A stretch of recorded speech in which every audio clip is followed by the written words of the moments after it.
et je suis ravie de te retrouver dans Insta Happy, une édition spéciale du podcast Créapi qui va te permettre en 9 semaines d'améliorer ton compte Instagram. C'est toujours Marie au micro et avec cette édition spéciale, je te propose des épisodes courts mais intenses qui vont te décortiquer Instagram. On y parlera aussi bien de ton profil que de contenu, de story, de reel, de stats, d'engagement, mais aussi d'hashtags, de pratiques à bannir. Bref, tout sera passé au crible et tu repartiras chaque semaine avec des actions concrètes à mettre en place sur ton compte Instagram. Allez, je te laisse découvrir l'épisode du jour. Hello et je suis comme toujours ravie de te retrouver dans le 3e épisode de cette édition spéciale du podcast Insta Happy. Aujourd'hui, on continue de parler de ton feed et de tes contenus. On en avait déjà parlé donc la semaine dernière. Si tu n'as pas écouté l'épisode, je te mets le lien dans les notes de cet épisode pour que tu ailles l'écouter et rattraper peut-être un petit peu ton retard. Et du coup, aujourd'hui, je voulais qu'on parle plus spécifiquement des photos de tes créations. Comment avoir de belles photos sur Instagram et ailleurs ? D'ailleurs, c'est une des questions que vous me posez le plus souvent et vous avez raison puisque c'est grâce aux photos que les instanautes découvriront ton travail et donc tes photos doivent honorer tout ton travail de fabrication et de créatrice. Alors dans cet épisode, je vais te donner les principaux conseils que je te conseille d'appliquer pour tes photos. On va commencer déjà avec des aspects purement techniques et je commence tout de suite à casser une idée reçue. Tu n'as pas besoin d'investir dans un appareil photo numérique, un réflexe, un APN, tu l'appelles comme tu veux, dernier cri. Ton smartphone suffit. Bien entendu, un smartphone plutôt de dernière génération. On va éviter le Nokia 3310. Merci pour ceux et celles qui ont la référence. Mais donc voilà, aujourd'hui sur les derniers smartphones, ça suffit complètement. Et je pense que tu prenais déjà tes photos avec ton smartphone. Donc tu peux continuer comme ça. Après, au niveau de la création, il y a des petites astuces pour qu'il y ait une meilleure lumière, pour que voilà, ça rende mieux en photo. Mais ça, on le voit juste après. Je voulais juste revenir sur un dernier point technique. Moi, je te conseille aujourd'hui donc de prendre des photos avec le format vertical de ton smartphone plutôt que de le faire en format portrait puisque sur Instagram aujourd'hui, on a plutôt la tendance à voir donc des photos carrées mais de plus en plus aussi des photos au format 4/5 qui est donc un format vertical. Donc il faut savoir que le format 4/5 n'existe pas sur ton smartphone, mais si tu utilises par exemple le format story en 9/16, eh bien quand tu vas venir publier directement sur Instagram ou sur une autre solution de programmation, tu pourras lui dire ok, j'aimerais que tu mettes cette photo en format 4/5. Il faudra peut-être que tu recentres bien la photo, que ta création soit bien centrée sur la publication, mais voilà, en tout cas ce qui est sûr, évite le format paysage.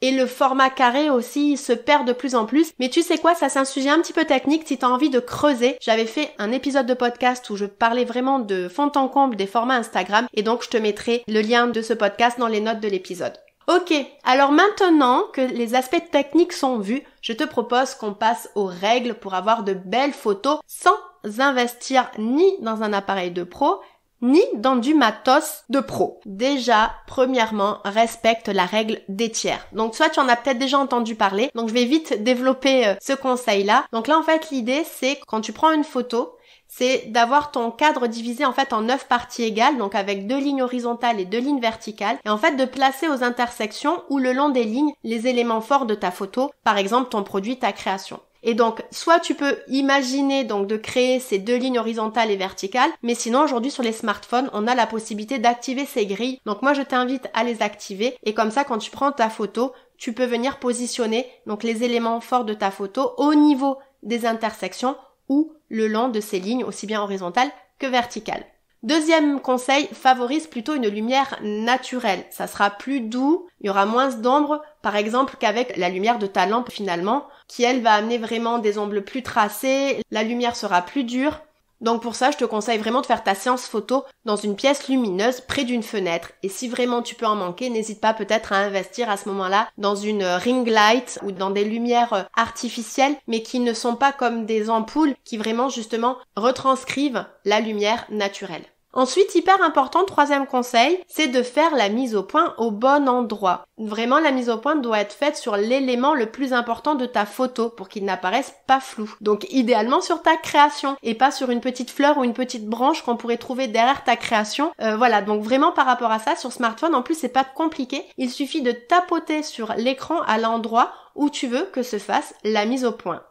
Ensuite, quatrièmement, fais attention au cadre. Et oui, il faut faire attention qu'il n'y ait pas soit un bout de branche, soit un doigt qui soit dans un des angles de la photo. Ça peut arriver et c'est dommage parce qu'en fait, ça vient polluer finalement la photo et surtout, l'œil humain, il va voir que ça et ça serait dommage du coup parce que c'est vraiment des éléments parasites qui ne sont pas utiles sur ta photo, qui vont pas si bien mettre en avant que ça ta création. Donc vraiment hyper important de faire attention aux angles de la photo, aux lignes sur les côtés aussi, voilà, pour pas qu'il y ait un bout de quelque chose qu'on ne voulait pas qui pourrait apparaître, et je sais que le doigt est beaucoup trop là, crois-moi dans mon expérience, moi j'ai toujours un doigt qui va traîner sur mes photos, donc c'est pour ça que je me permets aussi de redonner ce conseil. Ensuite, cinquièmement, n'hésite pas à varier les prises de vue. Amuse-toi à jouer avec les lignes, les perspectives, les mises au point pourquoi pas, les zooms, les effets de mouvement pour avoir des photos plus dynamiques. C'est vraiment ça qui va permettre à tes photos de sortir du lot et ça sera aussi parfait pour faire des carousels Instagram, un format de contenu que l'algorithme adore et voilà, ça te permettra de mettre en avant à ton audience des détails de tes créations et puis pareil, n'hésite pas à faire plusieurs photos pour voir aussi laquelle tu veux sélectionner. Il y en a peut-être qui seront meilleures que d'autres, donc vraiment, ne sois pas avare de photos. Vas-y, prends tes photos et varie les prises de vue. Ça, c'est hyper important, de près, de loin, sur le côté, du dessus, du dessous, pourquoi pas. Voilà, vraiment là-dessus, c'est hyper important, quitte après à ce que tu fasses le tri, que tu gardes peut-être que les 6 plus belles et de le mettre en carrousel comme je le disais. Mais voilà, à y être quand t'es en train de faire les photos, ça serait dommage de se limiter sur les prises de vue, donc vas-y.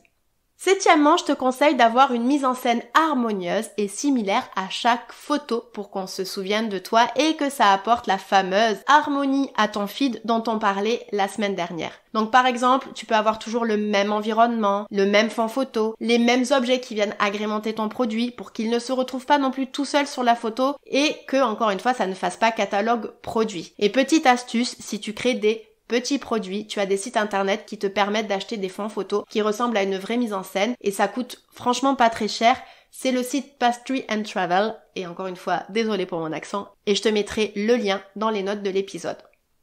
Ensuite, septièmement, prends en compte la règle des nombres impairs. Comme je te disais tout à l'heure d'apporter des éléments, des objets autour de ta photo, il y a une règle en design qui dit que les nombres impairs apportent plus d'harmonie sur les visuels. Donc essaie par exemple d'avoir 3 éléments sur ta photo, donc soit 3 créations à toi, soit ta création avec des objets que tu viens rajouter autour qui vont venir vraiment apporter finalement du rythme et qui vont aussi, important, enlever cette notion de catalogue produit. Si on a juste le produit comme ça pris en photo, on a vraiment l'impression de se retrouver finalement sur un site comme Amazon et ça, personnellement, et je pense que je suis pas la seule, on n'est pas trop fan.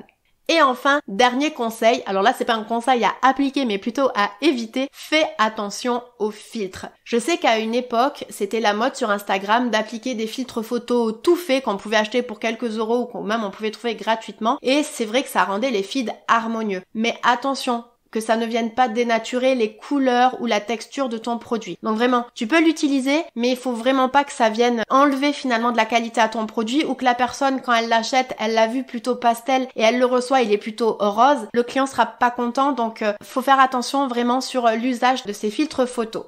Et alors maintenant, je voulais qu'on finisse, maintenant que je t'ai donné ces 8 conseils photos, je voulais qu'on revienne sur des aspects un peu plus organisationnels. Le premier déjà, c'est batch au maximum tes séances photos. Si tu peux, bien entendu, si le rythme de création que tu as de tes produits de fabrication te permet de le faire. Tu commences à installer la mise en scène, tu te mets près de ta fenêtre. Donc à y être, vas-y, fais peut-être sur le mois ou sur les 15 jours ou à ce moment-là sur la semaine, toutes tes photos des créations que tu as prévu du coup de mettre sur Instagram. Idéalement aussi, je te conseille de faire les photos qui seront similaires pour Instagram et ta boutique. Comme ça, tu fais d'une pierre deux coups, ça te fait gagner du temps. Et enfin, sur ton feed, par contre, dernier conseil, même si tu as batché, comme je le disais dans l'épisode de la semaine dernière, ne publie pas trop de photos d'affilée pour pas que ça ne fasse trop catalogue produit, étale-les dans le temps et n'hésite pas au milieu de tes photos de création de rajouter des posts, d'émotion, de confiance. Bref, par rapport à ça, si tu ne sais pas de quoi je parle, je te renvoie vers l'épisode de la semaine dernière. Voilà, nous sommes arrivés au terme de cet épisode, donc n'hésite pas à le mettre de côté, de le mettre dans tes favoris, de prévoir ta prochaine séance photo et de suivre ses conseils. J'espère que ça donnera de beaux résultats. N'hésite pas à venir me le dire sur Instagram. Je te laisse ici et on se retrouve la semaine prochaine pour parler cette fois-ci de tes descriptions Instagram. Salut!